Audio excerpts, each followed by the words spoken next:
শপথ নিলেন আব্দুল মহিদ তালুকদার। সংসদে এখন আদমদীঘি দুপচাঁচিয়ার প্রতিনিধি। বগুড়া ৩ আদমদীঘি দুপচাঁচি আসনের নবনির্বাচিত সংসদ সদস্য জনাব আব্দুল মহিদ তালুকদার আনুষ্ঠানিকভাবে জাতীয় সংসদের সংসদ সদস্য হিসেবে শপথ গ্রহণ করেছেন। আজ রাজধানীর শেরেবাংলা নগরে অবস্থিত জাতীয় সংসদ ভবনের শপথ কক্ষে এক জমকালো আয়োজনে এই শপথ বাক্য পাঠ করানো হয়। নির্বাচনী মাঠের উত্তাপ পেরিয়ে এখন উন্নয়নের মূলধারায় যুক্ত হলেন এই সংসদ সদস্য। শপথ গ্রহণের মাধ্যমে তিনি আগামী ৫ বছরের জন্য অত্র এলাকার জনগণের আইনগত অভিভাবক হিসেবে দায়িত্ব নিলেন। উল্লেখ্য যে নির্বাচন ইশতেহারে তিনি আদমদীঘি দুপচাঁচিয়ার অবকাঠামোগত উন্নয়ন ও বেকারত্ব দূরীকরণের যে অঙ্গীকার করেছিলেন, আজ থেকে তা বাস্তবায়নের পথে এক ধাপ এগিয়ে গেলেন।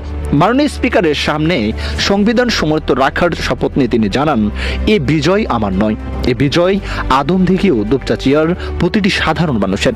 সংসদ ভবন থেকে আমি আমার এলাকার প্রতিটি মানুষের দাবি এবং অধিকারের কথা তুলে ধরব। সংসদ ভবন থেকে এমডি বিপ্লব হোসেন বাঁধন, সময় নিউজ নাও।